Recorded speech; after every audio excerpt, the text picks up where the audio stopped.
Nous sommes Parashat Tazria Metzora et Perek Bet de Avot. Vous savez que le parasha parle essentiellement de la tsara'at, cette lèpre qui est la maladie réellement de la peau et qui, en principe, doit être examinée par le Kohen. Quelqu'un qui a cette maladie, il est tamé, il doit être encelé, il doit être mehutz la mahane, il doit sortir dans des hôpitaux que des gens lépreux parce que il est tamé jusqu'à ce qu'il guérisse. La guérison et la maladie et la guérison dépendent du Kohen, c'est lui qui le voit, c'est lui qui connaît les principes de la maladie. Et finalement, ça guérit sans médicaments, ça guérit tout seul. D'abord, il faut expliquer comment cette maladie arrive. Dis-le au Rahim Akadosh que cette maladie arrive aux angoissés, aux dépressifs, aux gens qui sont méchants, qui en veulent d'autres, aux gens qui sont pas tranquilles, aux gens qui envient les autres. Ça, c'est une maladie qui rend ce qu'on appelle la vésicule biliaire noire. Et une fois que la vésicule biliaire est noire, donc elle voit du noir. Et quand on voit du noir, on dépresse. Quand on dépresse, c'est une maladie interne que tout le sang, il pourrit. Et finalement, on le voit sur la peau par des lèpres. Donc finalement, en principe, ce qui a marqué Metzora, c'est Motzi Shemra, celui qui parle du mal de l'autre. Et la question qui se pose est, comment finalement on peut dire, comment la personne peut déprimer et comment la personne, elle peut finalement, euh, comment cette maladie arrive? Eh bien, tout simplement, il faut savoir que l'homme, en principe, il doit accepter son sort indépendamment des autres. Il doit être content de son sort et savoir que son sort, il est décidé par Akadosh Baruch Hu de manière non indexée à l'autre. Or, il y a une maladie chez l'homme, que tout ce qui lui arrive qui n'est pas extra, il pense l'indexer à l'autre, c'est à cause de l'autre. C'est à cause de mon frère, c'est à cause de mon patron, c'est à cause de ma femme, et, ou bien il en veut aux gens. Tu comprends pas pourquoi. Lui, c'est vrai qu'il n'a pas de voiture, mais il en veut aux personnes qui ont une voiture. Il jette toujours des vannes et et des choses très pointilleuses, vexantes. Il parle toujours du mal. Il dit toujours, je sais pas d'où il a eu de l'argent, de quoi acheter une villa. Je sais pas pourquoi, je sais pas comment il a fait. C'est de la magie, comment il a fait pour avoir des enfants sympas. Mais je crois qu'il doit mater sa femme, parce que si elle l'écoute et elle est comme ça gentille, oh, moi je crois pas, parce que ma femme, elle m'aurait fait un cirque. Mais pourquoi tu parles de ta femme et de sa femme, j'ai pas compris. Parce que tu penses, toi, que si tu souffres avec ta femme, l'autre doit souffrir? Non, l'autre ne doit pas souffrir. Si toi, tu as mal à la tête, tu demandes, dis-moi, avec le temps, tu as mal à la tête? Dis non. Dis-moi, tu tousses? Je dis non. Tu as mal au ventre avec ce qu'on a mangé? Dis pas du tout. Je dis, mais je ne te crois pas. Elle dit, non, non, non. Mais pourquoi tu poses cette question? J'ai pas compris. Je dis, ben, si moi j'ai mal à la tête, c'est normal que tu aies mal à la tête. Si moi j'ai mal au ventre, c'est moi que j'ai mal. Mais pourquoi tu trouves ça normal?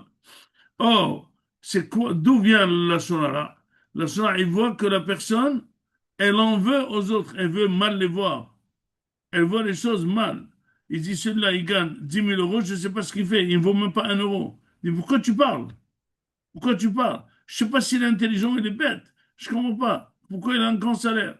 Mais pourquoi ça te fait mal? Ça te fait mal parce que c'est toi ton sort. C'est pour ça que c'est marqué que celui qui a la bracha, celui qui est Tov Aïn, Omer Shlomo Amelech, Tov Aïn ou Yevorach. Donc finalement, la personne, elle rentre en dépresse, elle se mange, elle se la mange, et elle est malade. Et finalement, quel est le médicament? Le médicament est simple, c'est d'être tout seul, de s'essoler et de comprendre que sans l'autre, tu ne vaux rien, tu es mort. Et là, tu commences à apprécier l'autre et tu commences peut-être de voir avec un bon œil.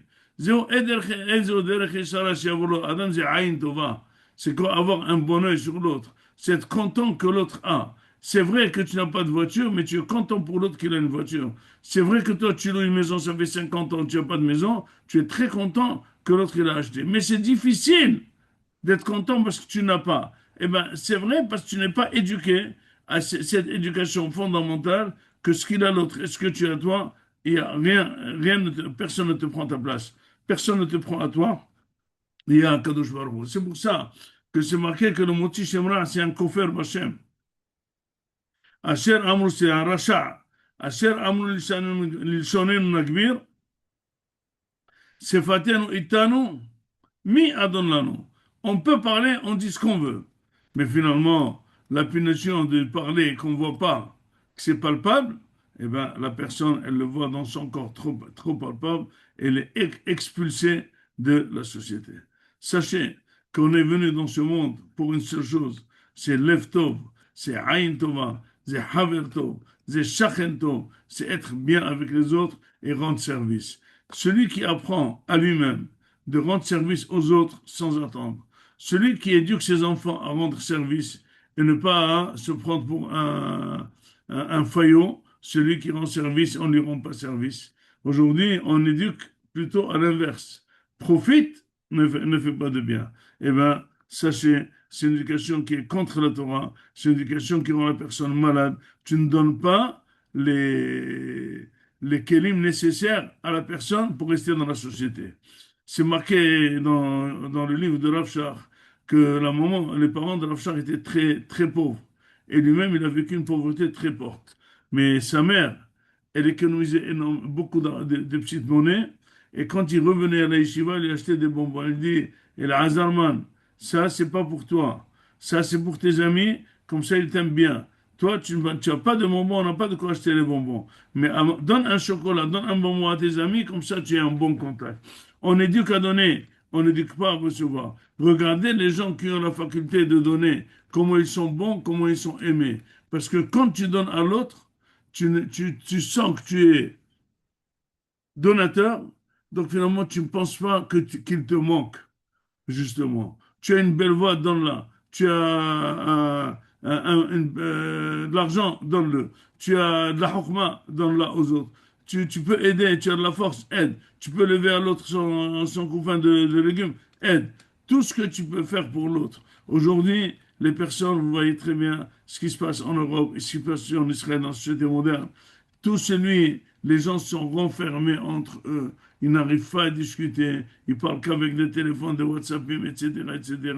Et finalement, qui sait les gens qui se rencontrent entre eux, qui font des soirées et qui ont des amis et qui ont de la famille. C'est seulement ceux qui savent donner, que ça ne les dérange pas d'ouvrir une table et amener les amis. C'est pas d'être invité chez les autres, c'est d'inviter les autres. C'est pas de recevoir des autres, c'est de donner aux autres. Et c'est ça, Biduk, ce qui a marqué dans Pirkei Avot. Et Zouder Cheshar Shavuro, Adam qui est la meilleure route. Un, il a dit Aïn Tova, un, il a dit Shachen Tov, un, il a dit Aïn Tov, Lev Tov. Chacun a dit quelque chose, mais tous sont dans le même sens. C'est arriver à donner à l'autre et ne pas recevoir. Et là, ça évite toutes les maladies. Tous ceux qui, dans leur vie, ils sont en train de donner, ils sont sains et saufs. Le cœur, l'attention, les choses. Tous ceux qui se la mangent, eh ben, ils ont toutes les maladies. Ils ont la tension, ils ont le sucre, ils ont le cholestérol, ils ont tout ce qu'il faut. Ils sont régulièrement malades parce qu'ils se mangent, ils en veulent à tout le monde. Tout le monde leur doit et ils ne doivent rien à personne. Eh ben, tu peux continuer comme ça à râler, sache que tu ne fais que du mal à toi. Sors de tes rangs et commence à donner aux autres, et commence à sourire aux autres, et donne-leur la bonne humeur, et essaie de les égayer, et tu vas voir. Toi, tu vas être en santé, et tu vas rendre aussi les autres en bonne santé. C'est la paracha de Tazria, c'est la paracha de Metzora, et c'est Pirkei Avot, Perek Bet. Shabbat Shalom, Ve'chodesh Tov Umvorach.